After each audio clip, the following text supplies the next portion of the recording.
Hello friends, welcome to TechGrowth. So in this session, we will talk about introduction to Hadoop and its ecosystem tools, right?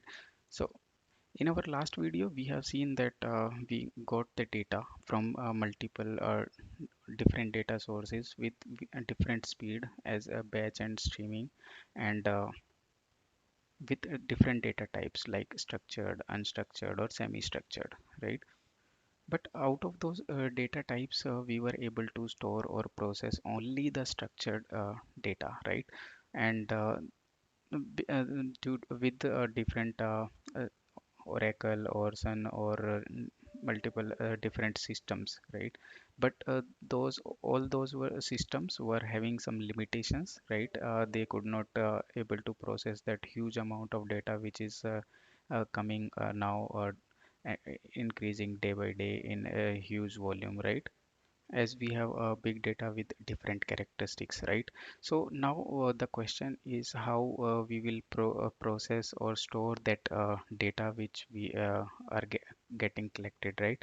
So to resolve those issues with the traditional technologies, the new technology came into the market, which is known as Hadoop, right? So first of all, let's see why we need Hadoop, right? So if I'll show you Hadoop just to manage the big data, right? So Hadoop technology was having four main uh, breakthroughs compared to traditional solutions. First is overcome the traditional limitation of storage and compute. As I already said that the traditional systems were having limitations of compute and storage, right? To overcome that limitation, Hadoop technology came, right? As in the traditional systems, we were having specialized hardwares and softwares and rigid data models, and for which we can use only the structured databases. But in Hadoop, what Hadoop brings to us that it can run on commodity hardware. That first, it is open source software, not required any license, right? No data model required, and it can handle any type of data. So, second point is Hadoop leverage inexpensive commodity hardware as a platform. So, as compared to traditional systems which were very expensive and difficult to manage, and they were little complex to upgrade or migrate their data to another versions, right? And so those were the complexity with those traditional systems. But in Hadoop, it is so cheap because it can run on commodity hardware like simple servers or laptops even, and it is simple and easy to manage and upgrade those things. Third point is Hadoop provides a linear scalability from 1 to 4,000 servers, right? So it means we can scale horizontally our Hadoop cluster. Means we can add a node anytime to our Hadoop cluster. We can remove those nodes, and we can even scale it from single server to 4,000 servers.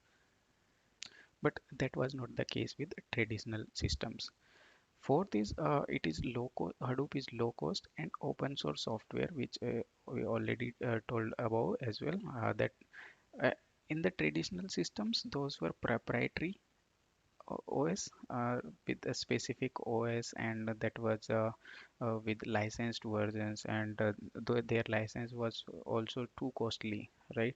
And their databases were also licensed, and the storage which they were using, like storage SAN or NAS, whichever storage they were using, those all were having licensing cost. So that was also very much costly in altogether, right? But Hadoop, on the other side, is low cost and open source software. So that was the little comparison between our traditional systems, which we were using earlier to process the data, and the latest or running technology, which is Hadoop. As so, on the basis of those, let me brief you about Hadoop definition, where Hadoop is an open source network, right? Open source software framework for storing data and running application on the cluster of commodity hardwares, right? We can use commodity hardware to store our data and to process those and to create applications, right? So it can provide massive storage for any kind of data, whether it is unstructured, semi-structured, or structured.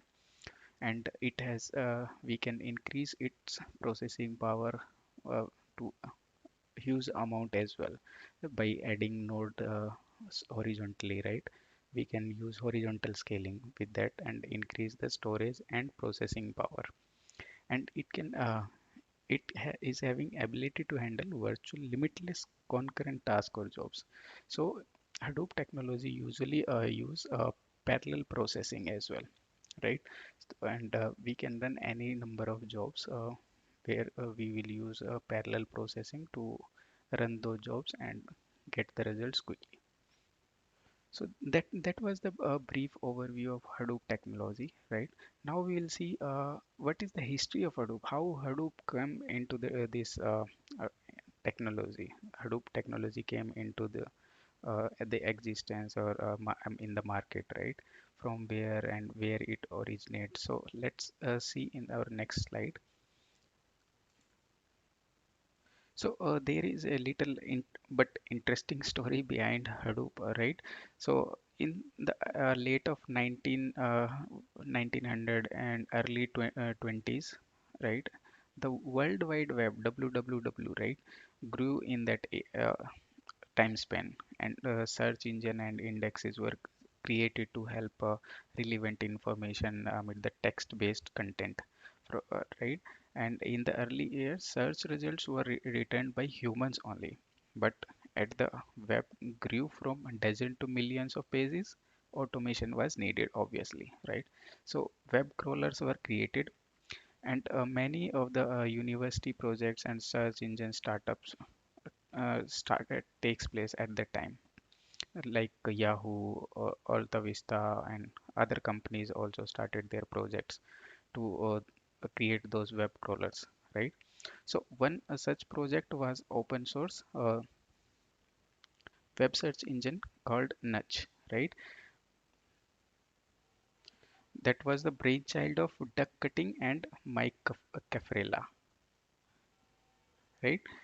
And they wanted to return web search results faster by distributing data and calculation across different computers, so multiple tasks could be accomplished simultaneously.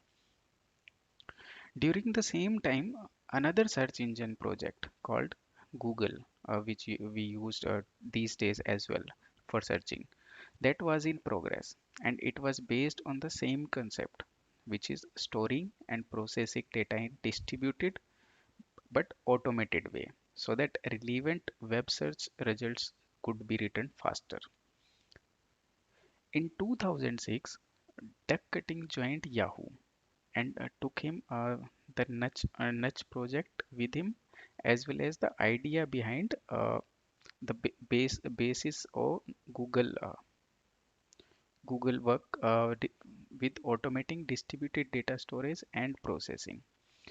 The Nudge project was divided the web crawl from which the web crawler portion named as Nudge and the distributed computing and processing portion became Hadoop, and that named after the Cuttington toy in elephant, which I showed in the first slide on the left hand side upper corner, that blue elephant, right? So that was just Duck Cuttingson's toy elephant. On the on his name, this technology got its name as Hadoop. So in 2008, Yahoo released Hadoop as an open source project. Today, Hadoop's framework and ecosystem of technologies are managed and maintained by non-profit Apache Software Foundation, which is a global community of software developers and contributors. So after that, in 2008, one distribution of that Hadoop uh, was originated, named as Cloudera, and it was later known as Cloudera distribution of Hadoop, right? And in 2009, Duck Cutting leaves Yahoo for Cloudera, and in 2011, Yahoo spin-off Hortonworks as commercial Hadoop distribution, and that was also known as HDP, Hortonworks Distribution Platform for Hadoop. And in 2011, also one another distribution was originated, that was MapR. Okay, MapR technology released, right?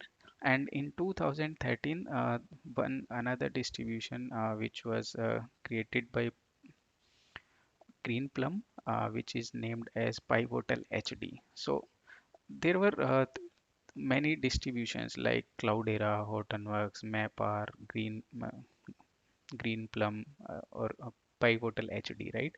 So that was up to the 2015 or 2018. It worked all. They were working with their partner customers, right? And with their different set of tools they were working. But in 2018, the Cloudera and Hortonworks, as they were competing each other, so they thought to merge together. And instead of competing each other, they just they got final conclusion that they will be merging, and their merger start in 2018, which was completed in January 2019. And then they brought up their new product called CDP now, and that is called Cloudera Data Platform. And another one is CDF, which is Cloudera Data Flow. And that those products was just being generally announced in last quarter of 2019. So now only the that is the only distribution which is in the market for Hadoop. Okay, other than that, Hadoop is being used in the Cloudera platforms like AWS, Azure, and Google Cloud with their different service. Okay, big data as a service, right? So in future videos, we will only be talking about that CDP, Cloudera Data Platform, and CDF, Cloudera Data Flow. Okay, so that was the brief history of Hadoop till now, till today, right, in 2020. So now let's see how Hadoop uses different tools or technology, and what it go through, which phases of data, what processes it do usually, right? So let's see in let's next slide. Yeah, so right now it is also called a modular big data platform, right?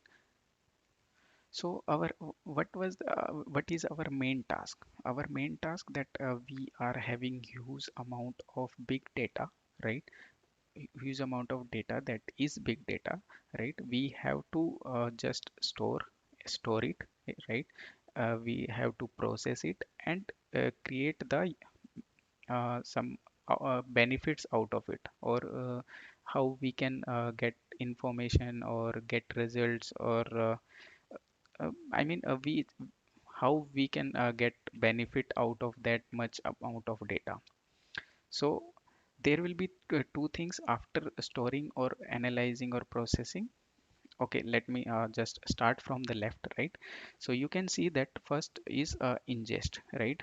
Ingest means how we are getting data from multiple data sources, right?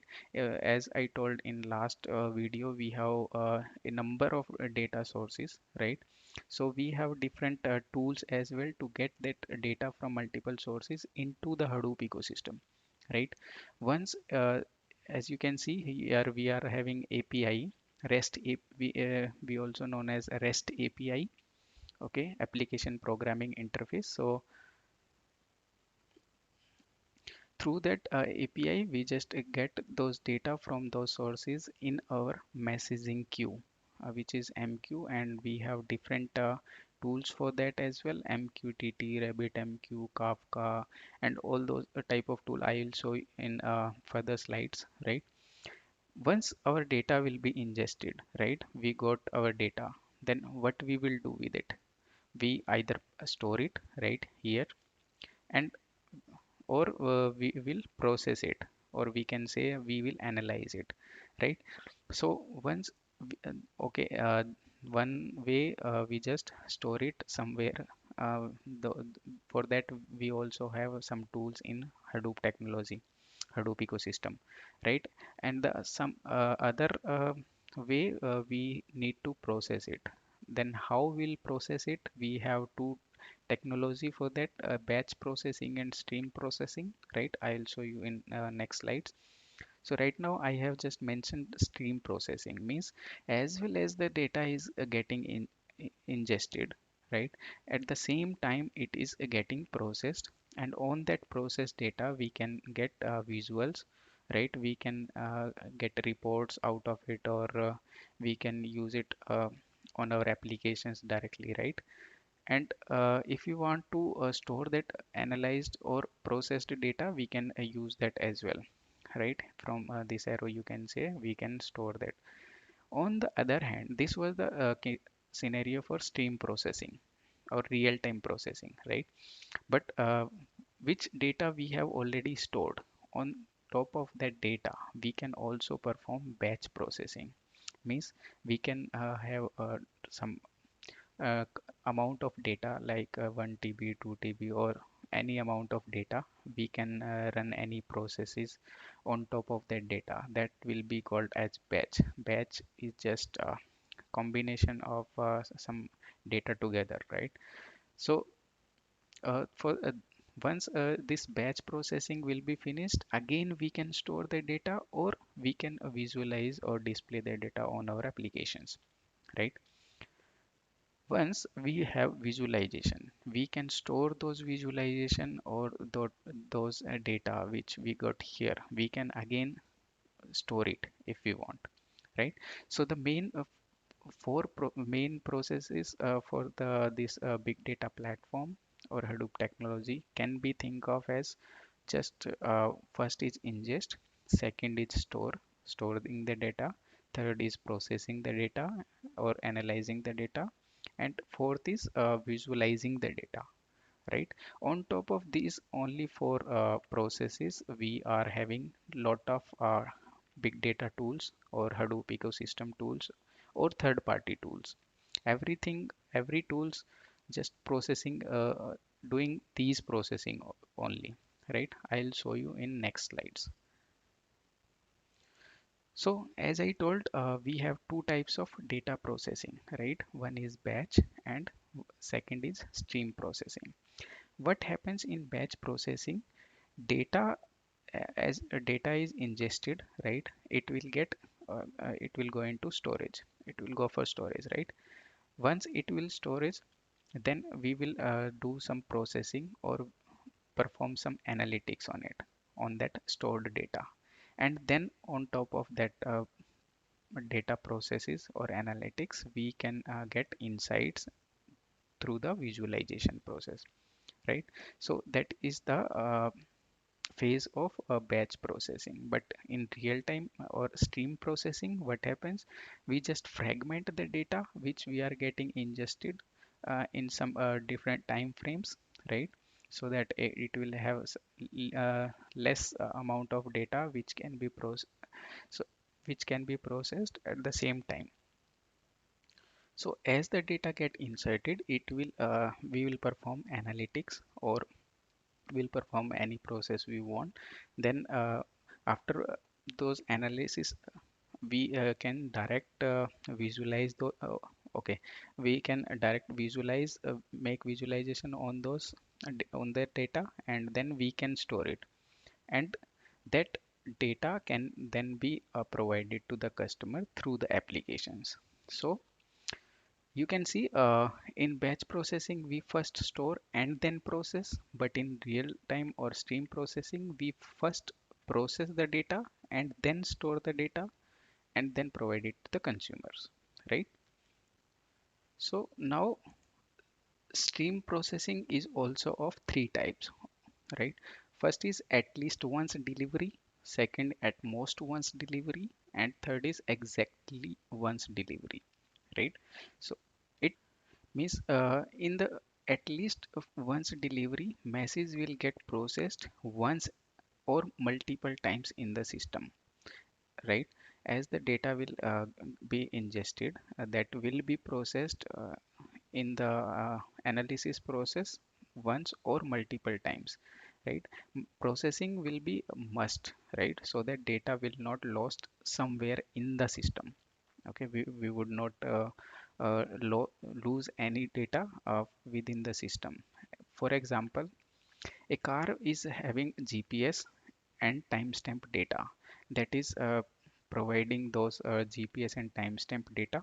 So if we will be tracking that car, right, and its location, it can be processed once or multiple times, but we will get the location of that car with its GPS location and timestamp data. So we will not lose its tracking, right? Second is at most once. So in this delivery, we are okay to drop some information or messages, but processed once at maximum, right? It uh, it will be processed maximum once, right? For an example, event processing for engine misfire. If there is any fault in in an engine, right, it will send that alert, right, and that alert will be as an information will get processed once. Okay, once it will get processed, we will get the alert, right? But after that, if will it will process multiple times, or it sending alerts. So in the first alert we will get, right, that there is some problem in engine. We can ignore the other alerts, right? Because we already know that something is happening in the engine and that is not functioning properly. Same for social media messages like Twitter. We can ignore some of the messages for just for sentimental analysis. If some of the messages will not come, that it will not much affect the that analysis, right? Third is exactly once, right?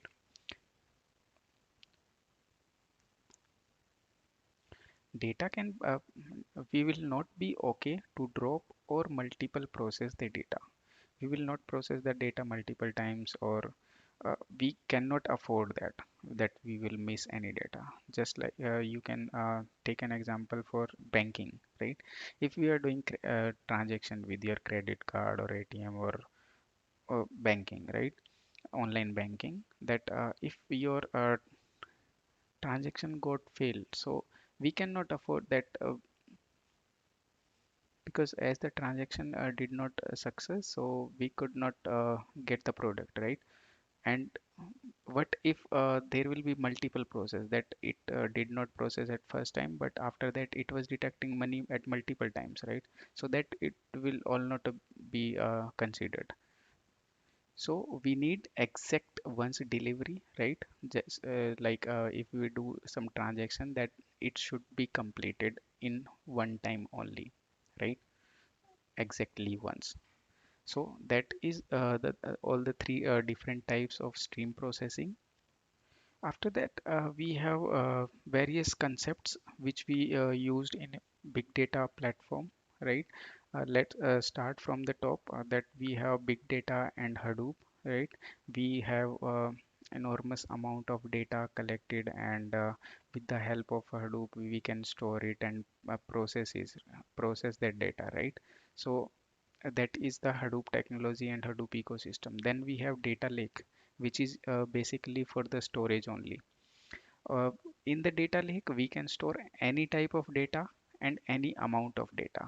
So you must have seen that usually that from the name you can understand like that a lake, data lake, right?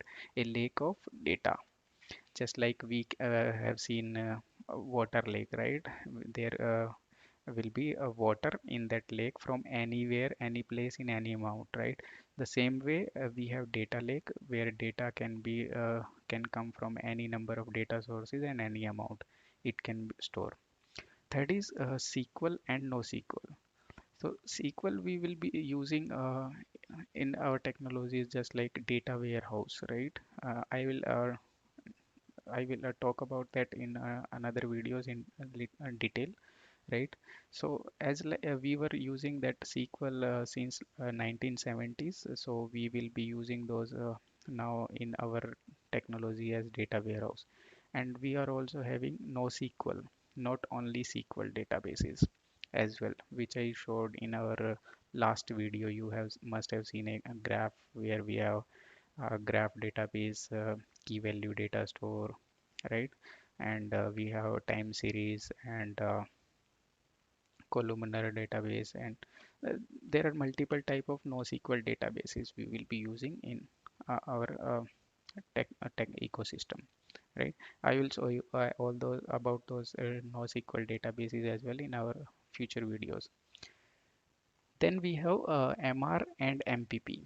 So MR is MapReduce, which is a part of Hadoop technology, right? And that will be used for processing the big data, right, in Hadoop. Then we have MPP, massive parallel processing, that is used to process data warehouse data, right? Uh, so in that, what we have a server which distribute the queries to multiple servers, and then once those multiple servers will get it processed, then they will send the result back to that coordinate. We can say to it to coordinator, right? So the all those workers send the data to coordinator, and then the result of that coordinator will send back to the client. So I will show all these tools separate in another videos in detail. So just to brief, I'm showing here. Next, we have streaming, we have data and processing, right? As I showed in last slides, right? So we have streaming, data processing for which in these days we have IoT, right? You can see at the end Internet of Things, where we are connecting all the devices to each other and to the internet as well. So those devices will keep sending the messages or information or data continuously, and we process that data with the help of stream processing. Then we have ML and AI. ML is machine learning and AI artificial intelligence. So in the machine learning and AI technology, we will use models and features, and they on the using those models and features, we will build recommendation engines and other type of advanced functionalities with our applications. So that was the brief idea of all the concepts which we will use in Hadoop ecosystem. And let me show you the Hadoop ecosystem components or tools which we used for these concepts, right? So you can see, right?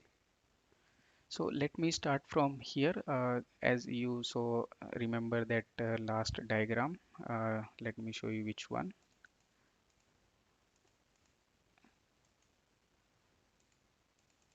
This one, right? You have ingest, store, process, and visualize. So on the basis of those, I will brief about this Hadoop ecosystem components. So for ingestion, we use mainly, first of all, REST API, which I told in that slide as well, right? We get the data from there to the NiFi. NiFi is a tool to ingest the data to our Hadoop clusters, or yeah, we will see it Hadoop clusters. Okay, then from the NiFi, it is NiFi is will having a different kind of processors which process this data into the right location or right format, right? So it will process and then forward that data to Kafka. Kafka is having just a producer consumer pub sub model, right, where message NiFi will be a producer, and if we'll use Spark here, then Spark will be consumer, because we'll getting the data from NiFi and providing it to Spark, right? So one way we are having this Spark, and from we can process that data in the real time, right, using the Spark streaming on on top of yarn, right? Because yeah, okay, little it will be little confusing, I know. So okay, let me start from here. We will not go this way, right? So first let me show you or tell you about the ingestion components, right? So first is NiFi, right? Then NiFi will provide data to Kafka, right? That is the first case. Second, we can get the data from Flume, right? And then Kafka. From Flume to Kafka, second way, right? These were the for the streaming messages or streaming data, right? NiFi can be used for any type of data, right? Third, we have this scoop component or scoop tool, which usually get the data from RDBMS systems, right? And then store it to HDFS or HBase, right? And from HDFS or HBase to back to the RDBMS systems. So scoop can be used. And the scoop, if we divide, it can be divided in SQ. SQ means SQL, SQL, right? And then OOP can be taken from Hadoop. So SQL on Hadoop is scoop. ठीक है? Okay. So okay, these were ingestion components, right? And this you can see Zookeeper, right? Zookeeper is for configuration management and coordination. So that can be that will be used by Kafka and Yarn, HBase, and also HDFS, because they will be having their components like in HDFS we will be having name node and data node, out of which name node will be using this Zookeeper. Okay, and in HBase we will be having region server and region master, HBase master and region server. So masters will be using Zookeeper to get coordination and election process. I will talk about this in detail in another videos, right? Because okay, for Yarn we will be having resource manager and node manager. For resource manager we will be using Zookeeper. Okay, and same for the Kafka, we will be having Kafka brokers. So there we will be using Zookeeper. Okay, so now we will start from bottom, right?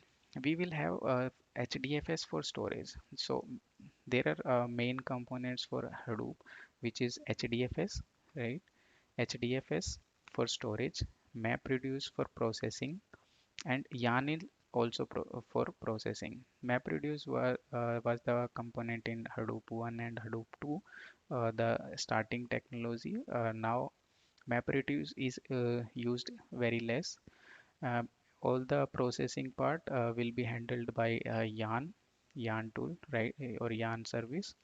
Okay, and for this NoSQL databases, uh, the HBase will be used as NoSQL database, or which is a type of columnar database, right? We save our data in the column formats. So on top of Yarn resource management, we will be using Spark also. Okay, Spark can be used as having multiple components for Spark streaming, Spark SQL, and Spark R, Spark ML, and Graph also. So that is a combination of multiple components that can be used for different use cases. Okay, Spark we can use with Kafka as well to process the messages which we get from the Kafka. We can process it in Spark and then forward it to Spark ML or RStudio for data scientists, where they can uh, build their recommendation engine or machine learning algorithm. They can use, they can build their machine learning models and all those things they can do here, right?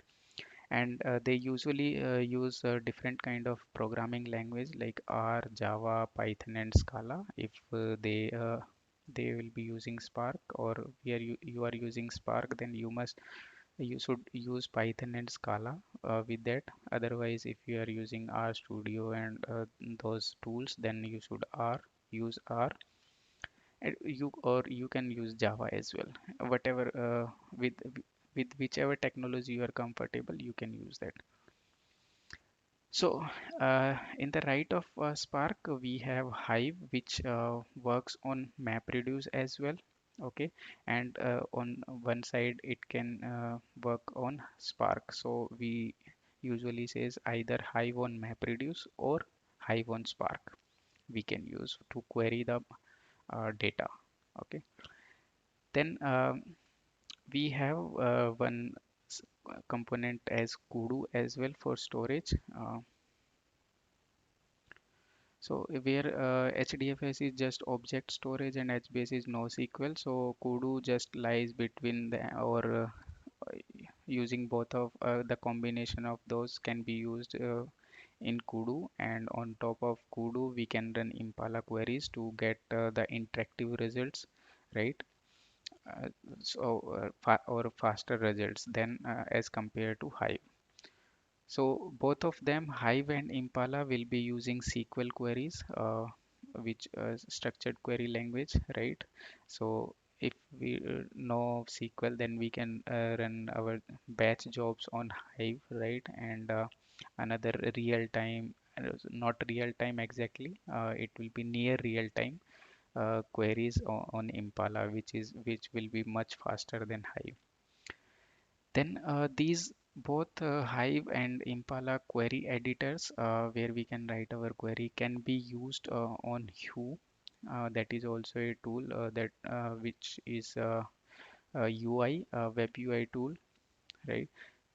So on that we can use Hive and Impala queries to get the result from the data residing in Kudu or HDFS. For the security purpose, we have different tools through that which we can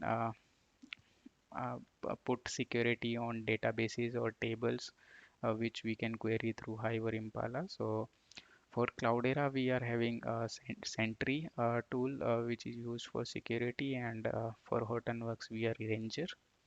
Okay, and apart from that, we will be having data analyst or BI tools like Power BI, ClickView, Tableau, Looker, Burst, Arcadia, and those kind of other tools as well, third-party tools where we can run. We can use ODBC or JDBC connectors to run Hive or Impala queries to get the results and uh, get the reports right from that data. So one thing which I missed here, that Spark we used for interactive and iterative processing, right? And so that's all about all these components. Apart from these components, we will be having different schedulers, right? To run our jobs automatically. We can schedule those, or at a specific time, or daily, or monthly, or weekly. We can run our jobs using these schedulers, where Uzi is the tool for Hadoop only, and we have other than that third-party tools like Rundeck, Airflow, and Luizy. And apart from that, the notebooks which used by these data scientists, those are Jupyter and Zeppelin. Those are the main notebooks or tools used by a data scientist on cloud platforms as well. You will see all these most of these components, right? So these all are the components on for Hadoop ecosystem. Out of these, you will be getting all these components everywhere, almost everywhere, either um, on premises or and on cloud as well. You will get most of these components there with the third-party tools. So now let me just brief, which I told you we were having two distributions like right, which were Hortonworks and Cloudera, and later they got merged, right? So earlier than before the merging, how they were providing different services. Let me just give you a brief, right? So you can see the green one. Was the Hortonworks, which was also known as Hortonworks Data Platform, and this was the CDH Cloudera distribution of Hadoop. So mostly the services were same, like you can see structured. We were using Scoop here. We were using Scoop also here, right? Flume and Kafka for unstructured streaming data, right? We were having Flume and Kafka. Okay. We were not having NFS, or we were having web HDFS on both, but not NFS on this Cloudera, right? For storage purpose, we were having in Cloudera like HDFS, Kudu, and HBase, but here were having HDFS, right? And we were not having HBase here, but we were having where is that? Yeah, we were having here HBase, we are having here for NoSQL, and on top of that we were having Phoenix and Accumulo as well. For unified resource management, Yarn was there, so Yarn was also there, right? And for security, there were Sentry, and here we were having Ranger and Nox, Atlas, and for HDFS encryption, those were the tool for administration, authentication, authorization, and auditing purpose. Instead of Atlas, we were having Cloudera Navigator in Cloudera. So we were having Solar here, Solar Spark also here, but Storm was only for the Hortonworks, not for Cloudera, right? And we have Zookeeper on both. Yeah, the main thing for managing those clusters for both the distribution, we have Ambari for Hortonworks, and for this Cloudera, we were having Cloudera Manager, right? So for Zeppelin, we are having here, and in Cloudera, we can integrate Jupyter or Zeppelin both, right? So they were just having some tools, which was similar, but some tools are different as well for both the uh, distributions, as there were like if I'll say Impala was the tool created by Cloudera itself, so they were having Impala, but on the counterpart of Impala, Hortonworks was having Tej here, right, which works on with Hive.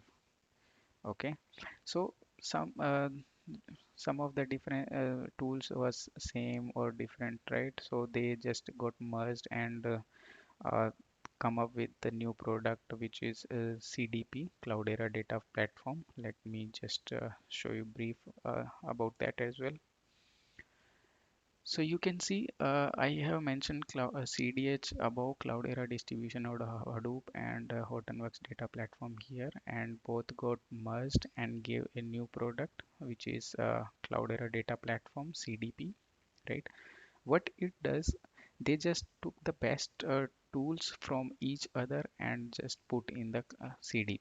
So if I'll say from CDH or Cloudera, they taken Cloudera Manager, which is used to manage multiple clusters and auto wire encryption setup, that TLS, and those KMS, KTS, right? And then to provide fine-grained RBAC for admins and streamline maintenance workflows. So those were the best part for Cloudera Manage. So they have just took that tool from Cloudera. Then we have were having Hue, right? As I talk about that, that is a web UI which is having built-in SQL editor for Hive and Impala as well. So Hue taken from here, then via Impala, which is fit for data mart migration use cases, used for interactive and BI style queries, right? Because it was faster than Hive. Then we have Kudu, which is having better performance for fast changing and updatable data, right? And these were the main tools which will be taken from Cloudera CDH distribution. And from Hortonworks, they have taken Ranger, which is used for dynamic row filtering, column masking, or ABAC, right? Attribute-based access control, Spark SQL, which is having fine-grained to provide fine-grained access control by Ranger. So to provide the security or sec- access control, we as we were using Sentry, but here we will be using Ranger only. For the Hive, we will be having Hive 3, which will have ACID support, uh, atomic consistency, uh, integrity. Sorry, A is atomicity, C consistency, and isolation and durability support. So those are different characteristics for the database, right? Uh, the properties of database, and then we can use SQL queries, ANSI SQL 2016 as well with that Hive 3. And then we also taken Hive on These, which is having better ETL performance. So these are the tools taken from both of these distribution and put into the Cloudera data platform with some additional tools or additional features where we have virtual private clusters where in which we can separate compute from storage and boost multi-tenancy. Then we have Atlas 2.0, which will provide advanced data discovery and Spark support as well. Then we have Ozone Object Storage, where